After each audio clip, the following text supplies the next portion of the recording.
This is Earthmovers with Allison Mariella Desir, Stephanie Flippin, and Verna NezBegay Volker.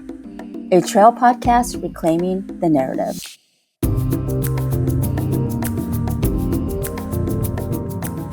Hello, everybody. Welcome to Earthmovers, a trail podcast reclaiming the narrative. I am one of the co-hosts, Verna NezBegay Volker, and I am happy that you are here today.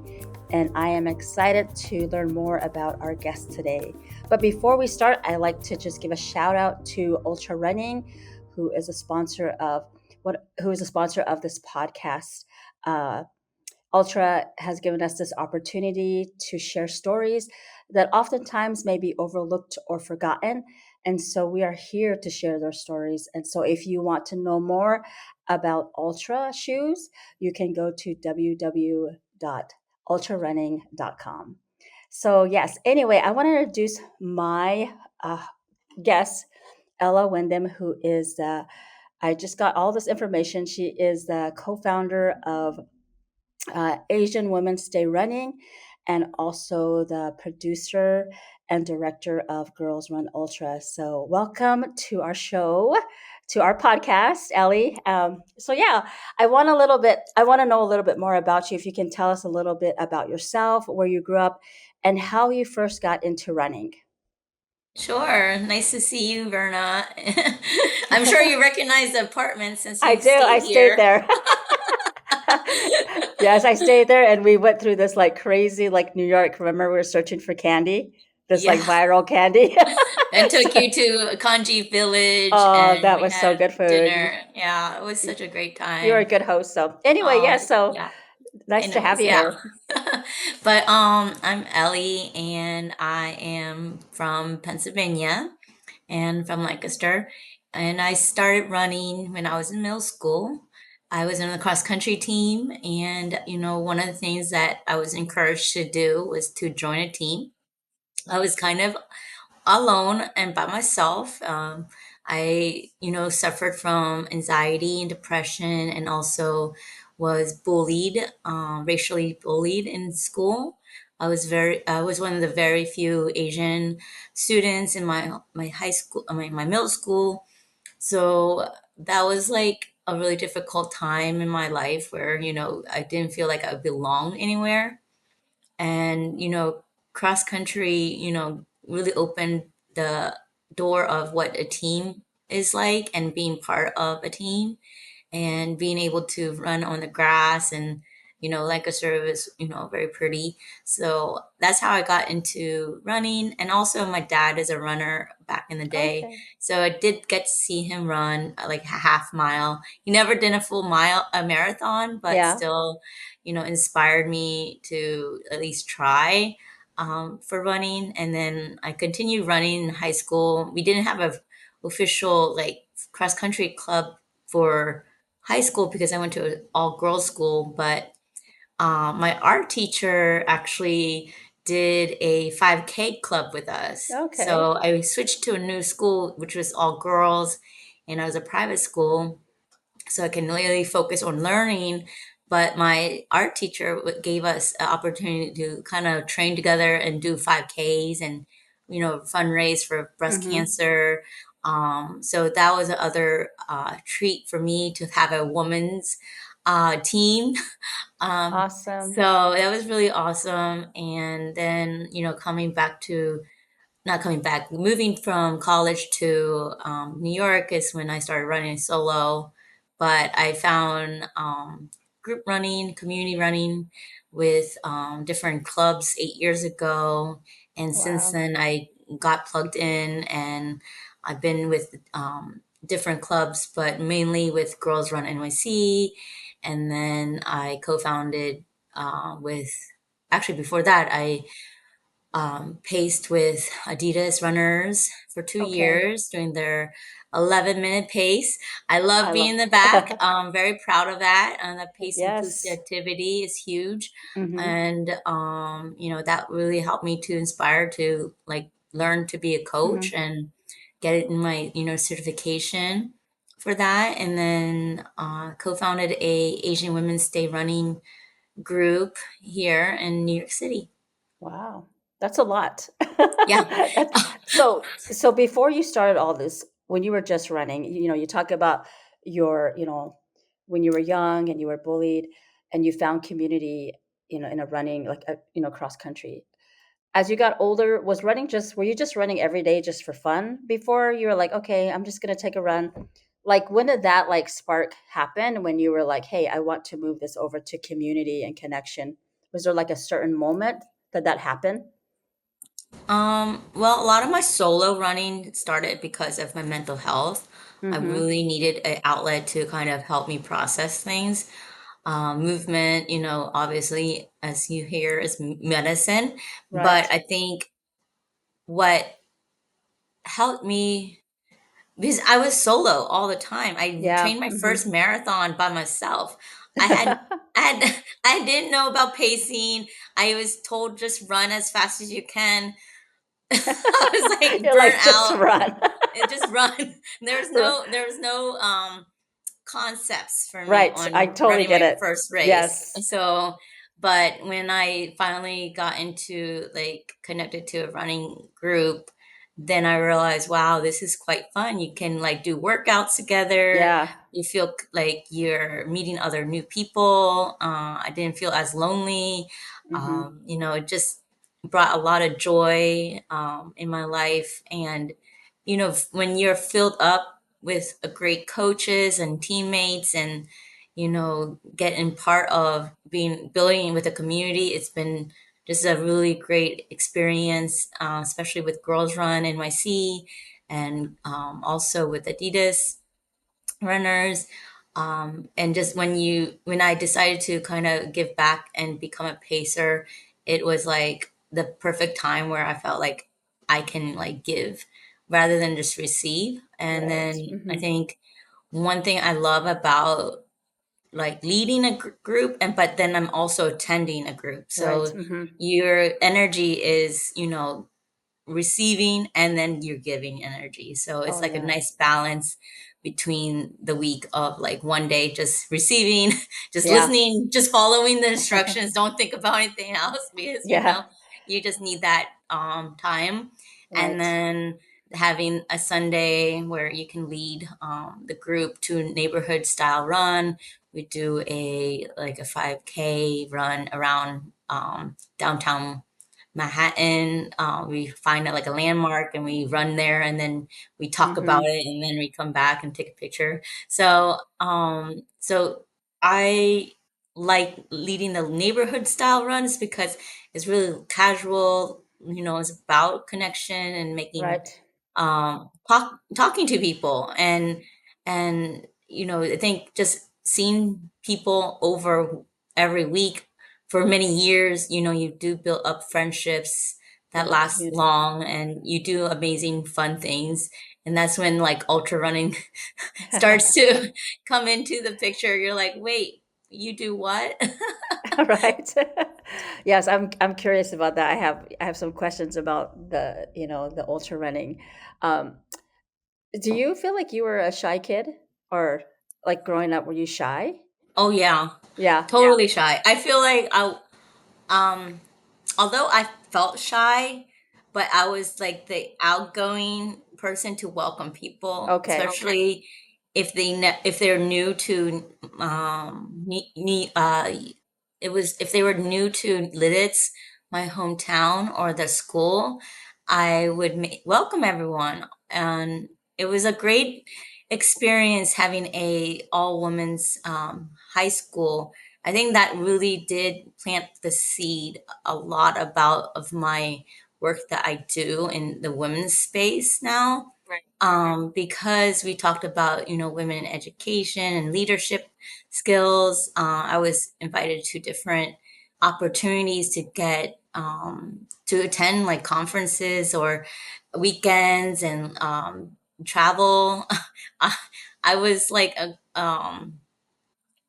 yeah, it was my first time to travel outside the US Wow. when I Hmm. was in high school because of that school.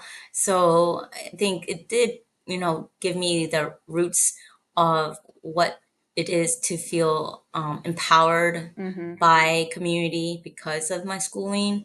So it's kind of natural that I was more tended to like drawn into women's spaces, especially for running, because I felt like that was like where I got the entry to feel community in my like 5K club in high Mm-hmm. school with my art teacher, because we were all women. Yeah. So it was really great. That's awesome. So, I found a podcast of yours, so I listened to it just the last couple days. So I want to go back to your one of the things in the podcast I was listening to is you were racially there was racism. You as a young person experienced that, and you didn't realize it until you told your mom, and your mother said that's a racist like slur, and it just really you know I would have I think you were like middle school. Were you about middle school Yeah, age? middle Hmm. school.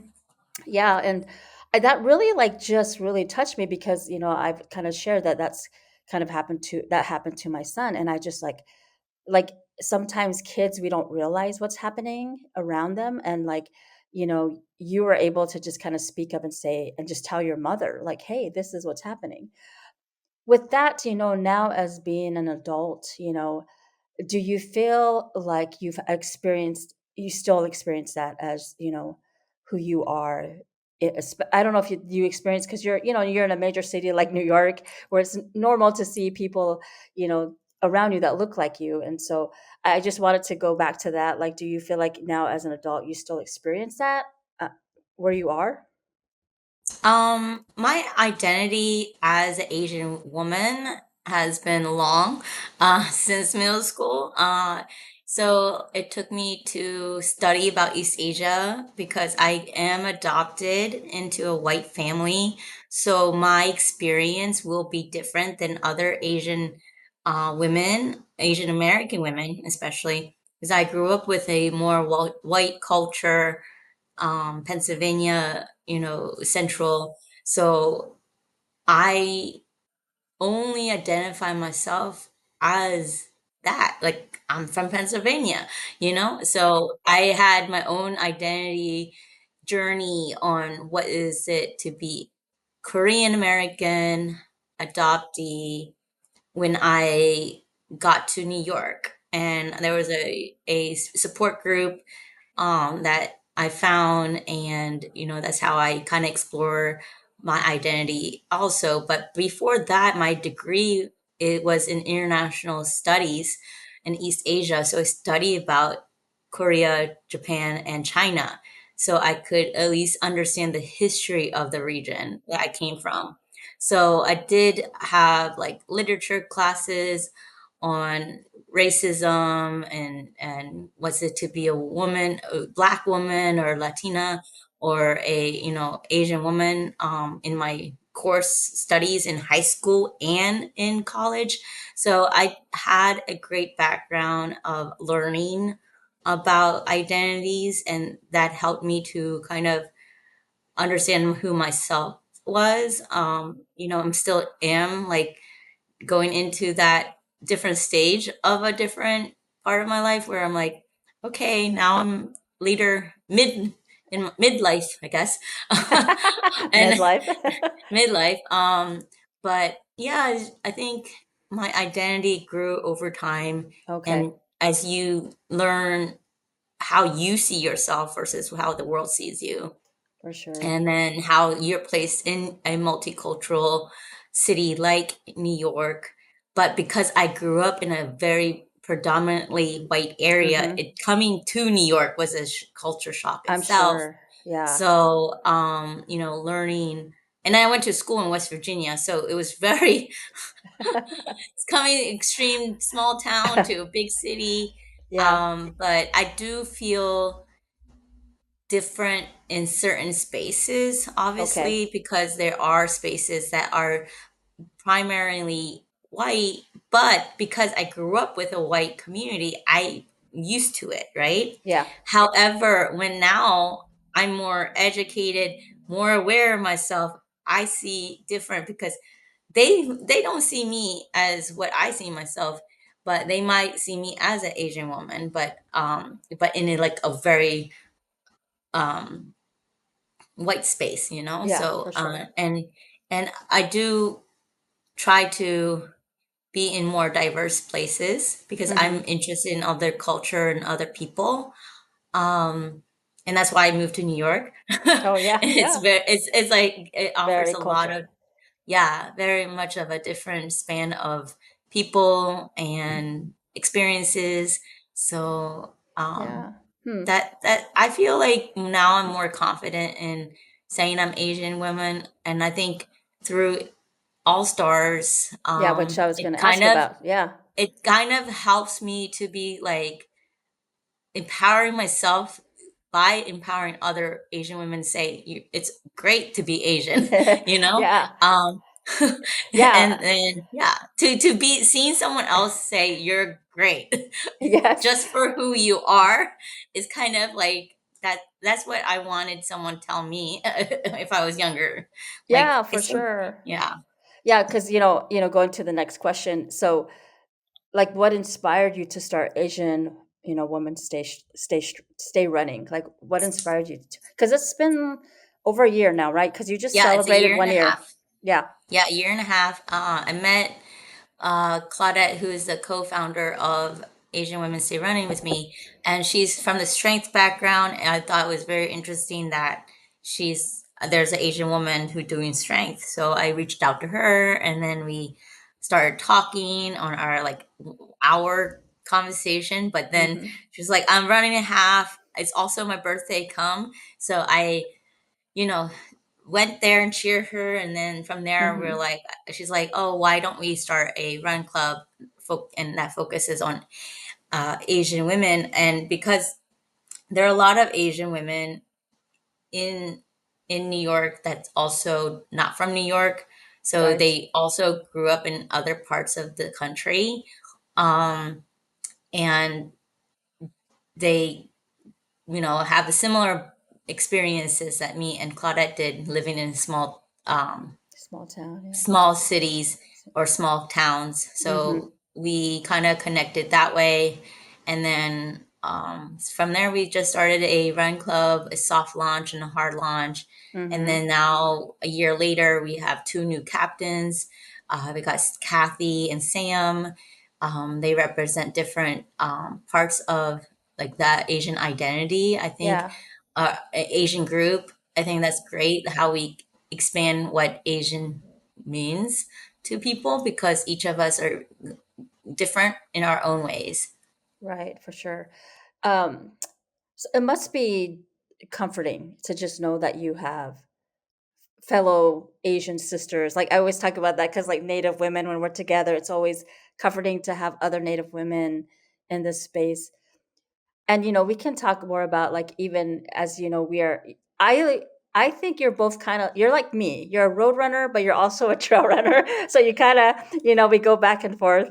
But which I like trails better. But how do you as the space? We always talk about the running space.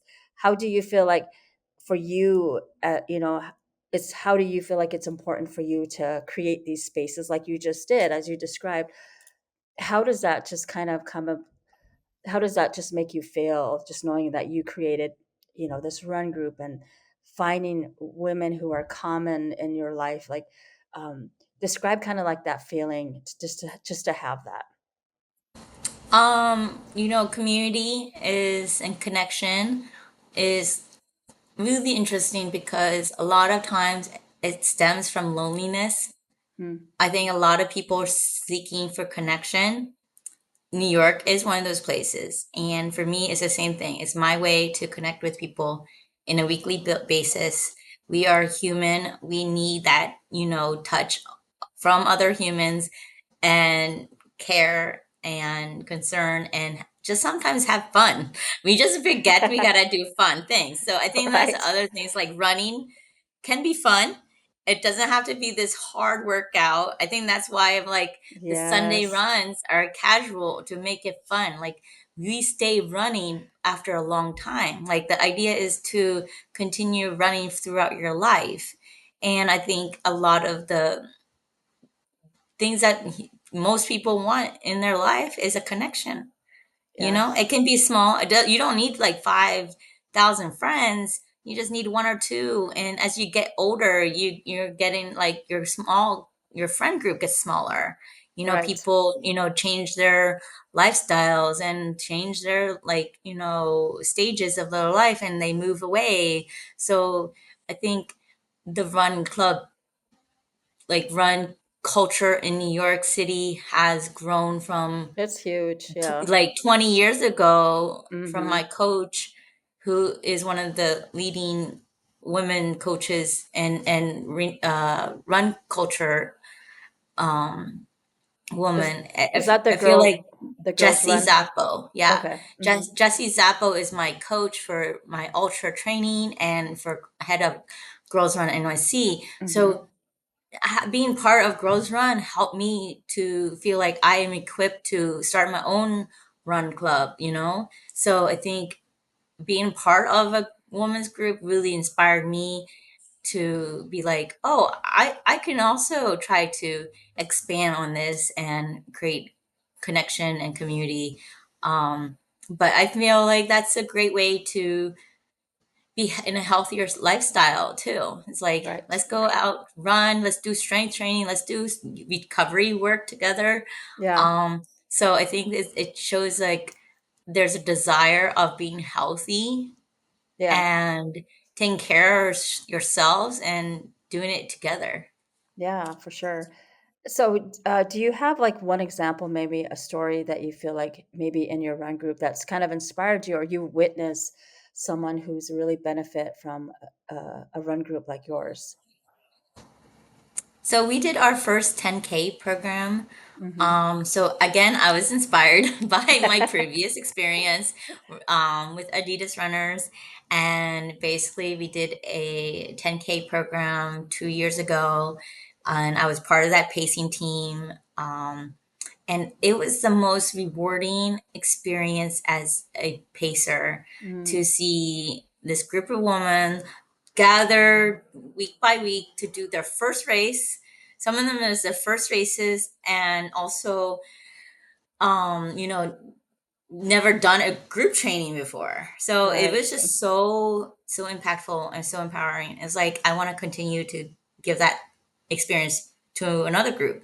So we did the 10K program, and for the mini 10K, which is a all women's race in Central Park. Okay. And that's our target race, and we had strength, we had mindfulness, we had a journal, we had a holistic approach to the training program, just to give them an insight of this is kind of what a training program looks like, and you can do it with fun with friends and have fun, Right. and have accountability.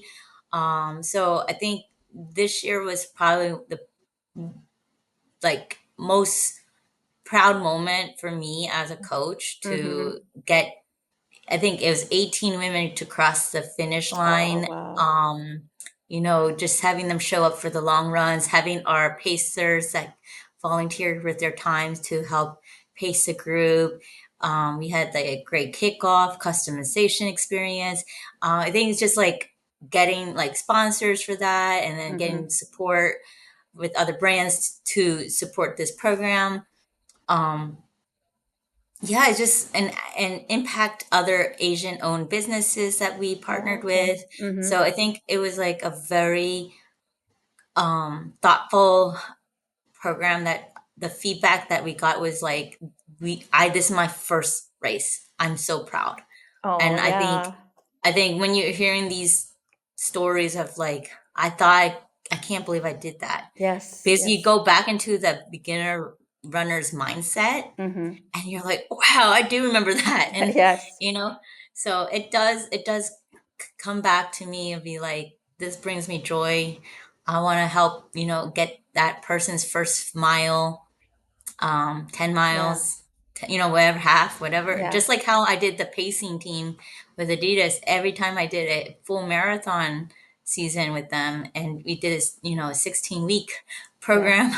It was long, but it was That's rewarding fun. because we cheered them on at the, race, the marathon. So I Yeah. think these are the moments that, as a coach or someone who's organizing, a program,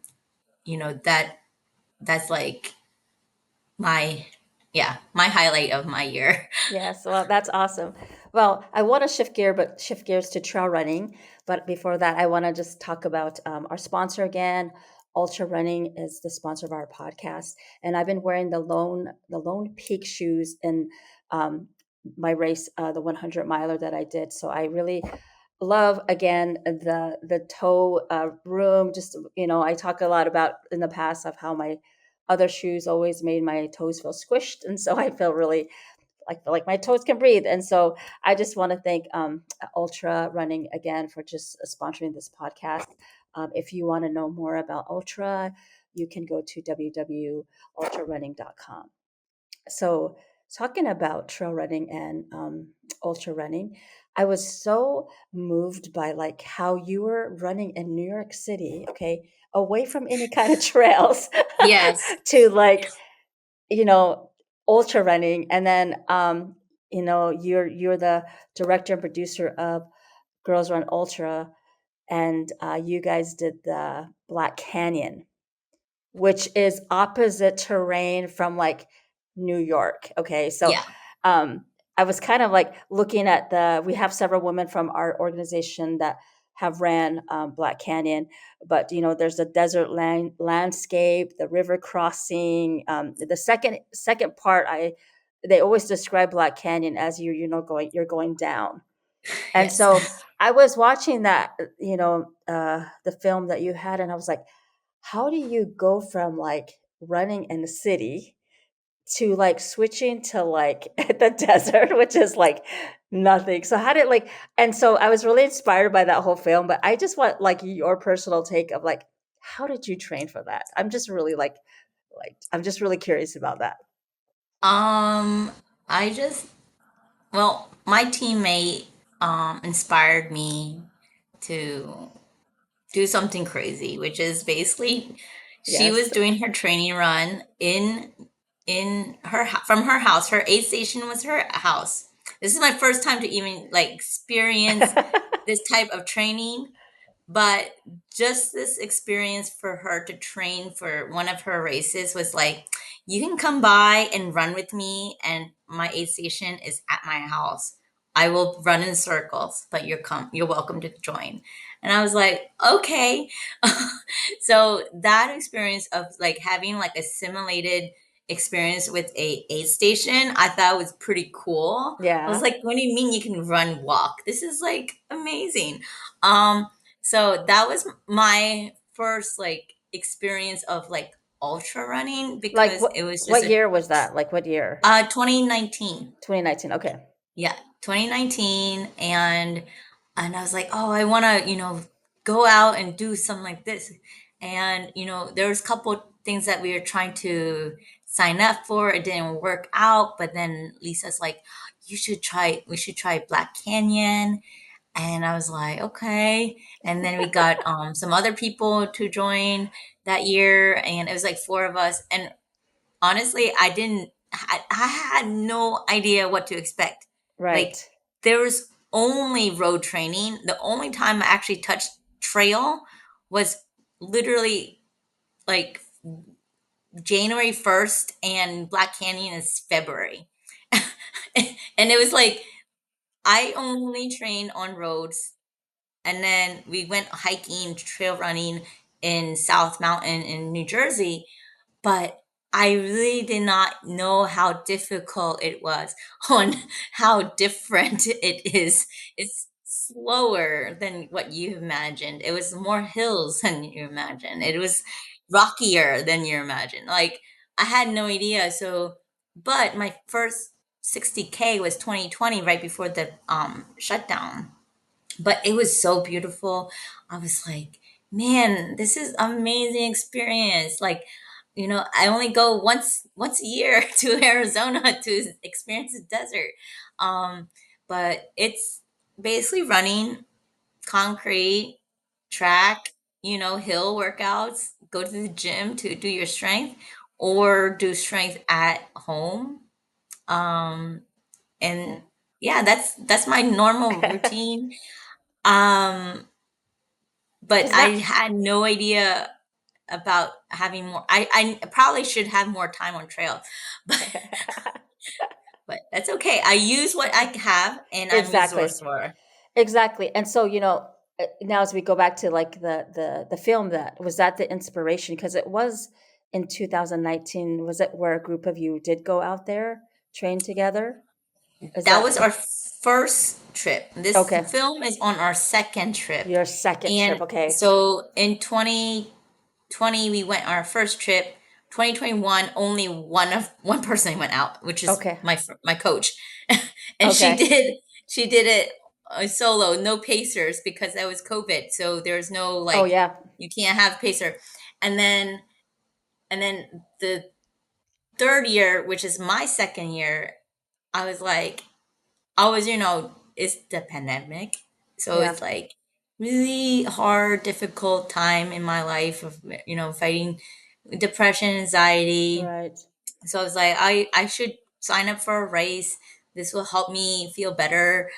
Um, but this race, I was like not thinking that I would be making a film. Mm-hmm. I was literally just getting used to just filming recap videos of my runs with Adidas.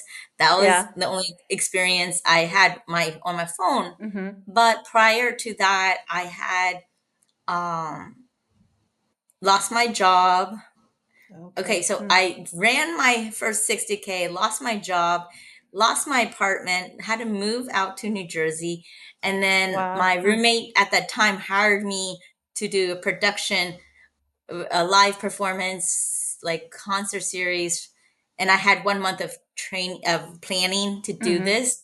So I had a crash course on production, on how to do coordinate sound to engineers, to sound engineers, to like lighting, to Uh-huh. stage. I set up everything. And that's how I met my Okay. co-director of the film, is through that project.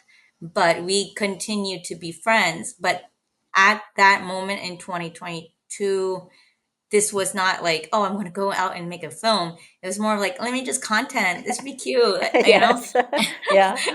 And then, and I had a GoPro, but it died. So I was like, okay, not going to do anything. But I think it was like an afterthought of like, Okay. oh, I have so much content and we got great stories to share. I can just do a post like race reflection Yeah. piece. Mm-hmm. Yeah. So a lot of it is a interview style with little snippets of what I've shot on my phone. Oh wow. So and then a little bit of my GoPro at the beginning of the trip. But yeah, we pieced together. Me and Christine is the co-director and videographer for me, that my creative partner.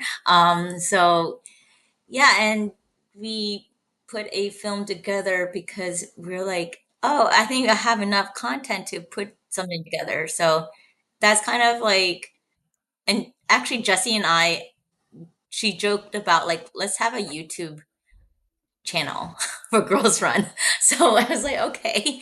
But yeah, our group, Girls Run Ultras, been going out since 2020 Okay. to doing ultras, and the film is was a highlight of one of the trips out there. Okay. And the film itself is, I mean, there's so much. We had a 30-minute cut, and then we Mm-hmm. had to cut it for a film festival cut. So Okay. that was amazing because again, I don't know as much about filmmaking until now. Um, and then submitted in film festival. We got into um, the Trail Running Film Festival, the Yeah. NYU Sports Film Festival, and as an honorable mention for them, and then semi-finalists for No Man's Land. Oh And this wow. is our first film, me and Christine's first film, and we're just so proud. And we're so proud of the women that, were in the film. We were so proud that we hosted the Trail Running Film Festival last year. We had over 120 people. We actually had a screening with the full version, 30 minutes, even before that. So we had at least 250 people screen the the films, either the full version or the short Mhm. trail running film festival cut.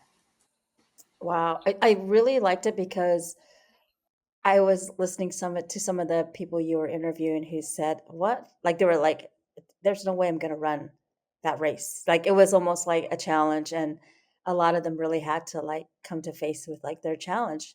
And it's really cool to see you all follow, just kind of following the training and then going into the race at Black Canyon. And that's what I was so curious. I'm like, how did they train like for this like race? Because I was just like, wow.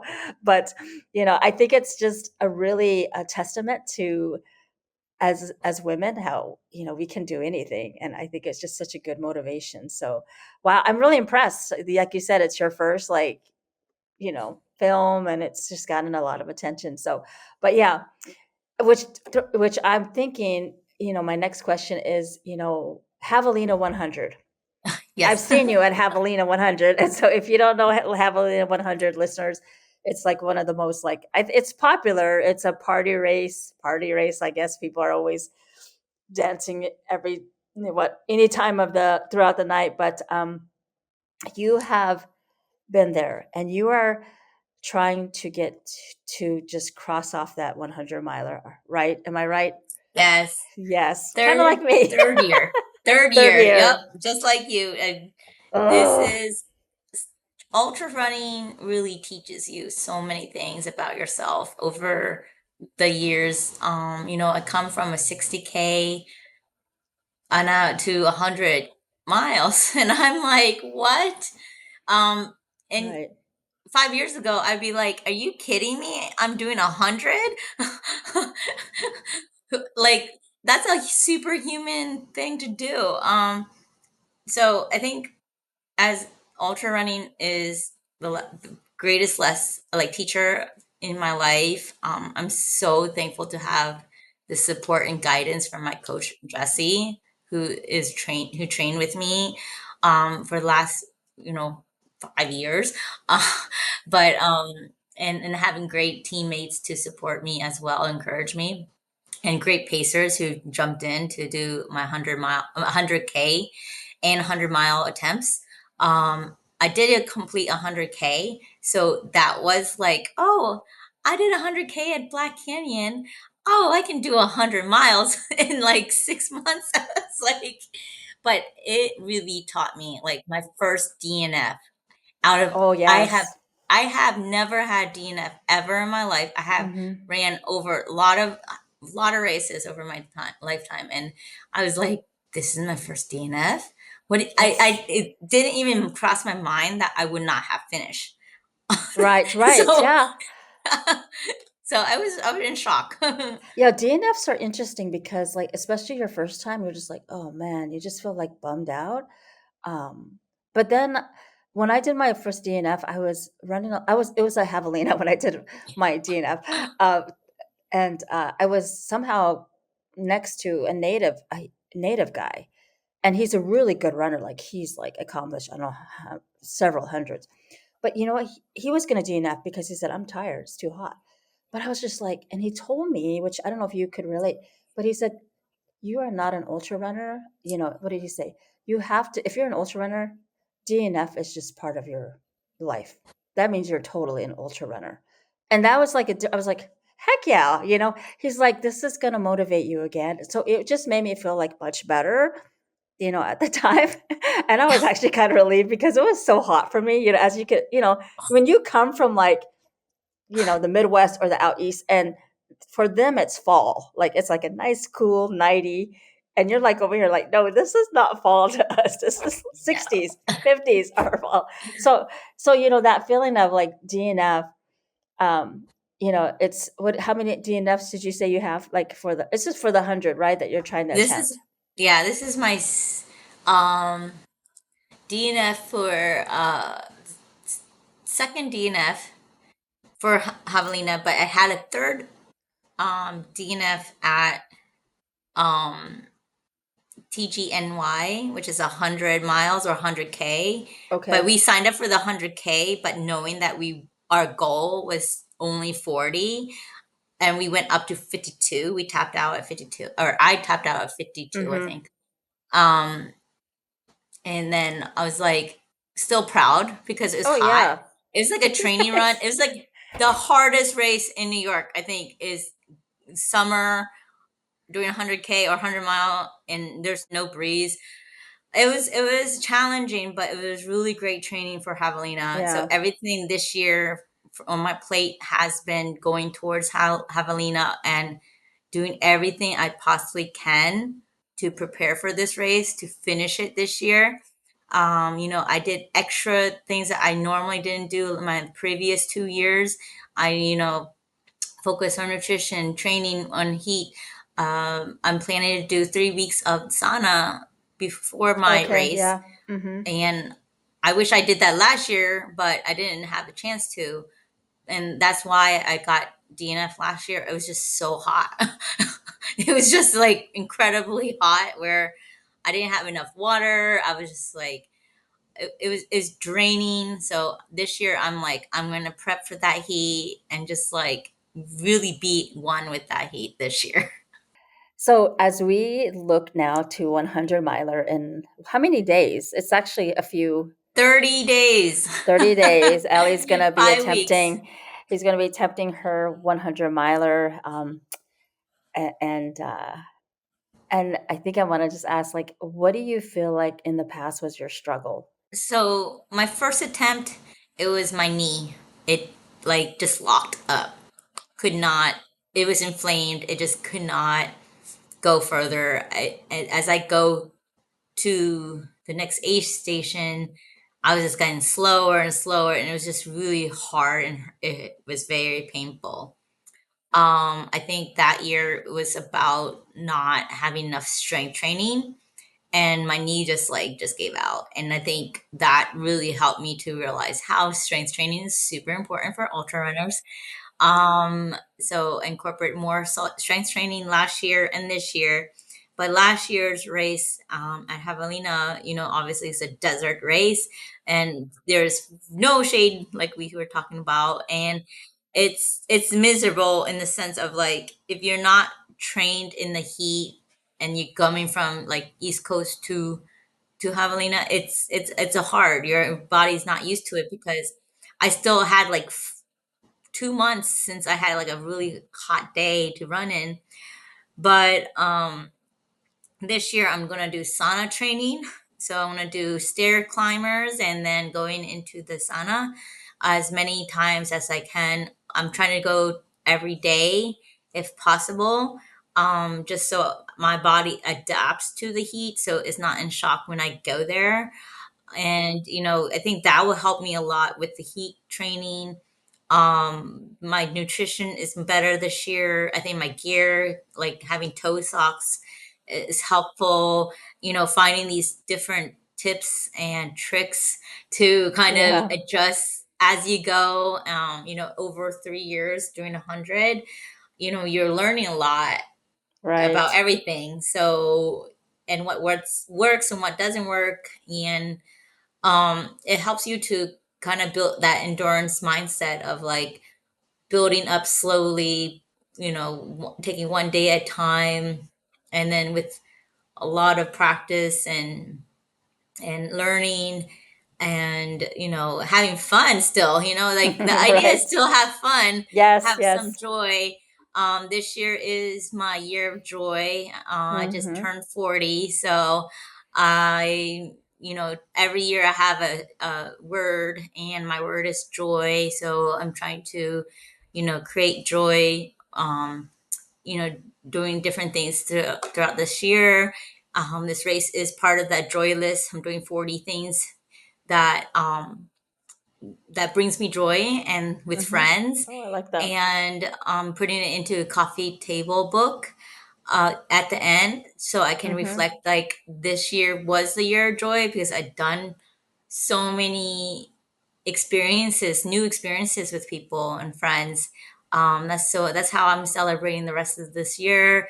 And this training for this race. The tapering is going to be joyful. I'm really excited for that.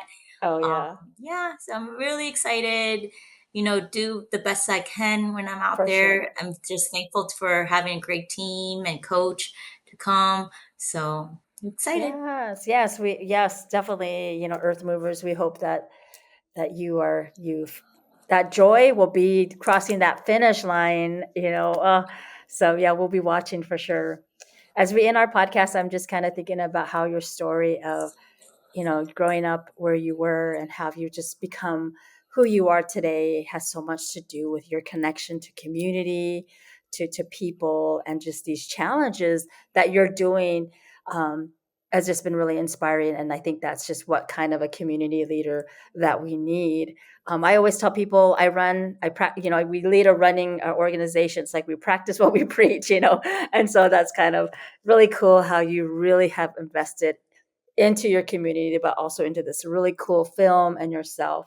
One of the last questions I want to ask is what does being an earth mover mean to you? Oh, that's a great one. It means that I'm able to, I think, move. Like we're moving with something that we really need to be thankful for. Trails, the earth, nature. It was been here for many years. So I think it's really hard to sometimes coming from a New York City to really appreciate the trails until you get there. Um, so I think moving, like whenever I can, I'll try to move in Central Park or Mm-hmm. the trails, local trails here, which is not as different. It's very different than the trails in Colorado or any Right. other places, which I haven't visited, but hopefully one day. But I think for us being able to move in on these trails who that served so many people before us, Yeah. you know, and I think the history, it's just like almost an honor to do it, Mm-hmm. you know, especially as I learned from your organization, Verna, and the people who were on the native lands. Mm-hmm. I think it's just a beautiful connection that we can move. And Yes. we're still moving and we're going to continue to move. And it's going to be, we get stronger as we go and the community is going to grow. Um, and it's just a blessing that I get to move with you and other women in this space. Yes. Oh, I love that. So, on that note, thank you so much for being here. And again, we want to say thank you to Ultra Running. And again, I hope that you enjoyed this podcast. Like, subscribe, share, leave a comment so that we can continue sharing these stories that are meaningful, that are oftentimes unheard or ignored. And so, thank you so much for being here, and thank you to our guests. We'll see you next time.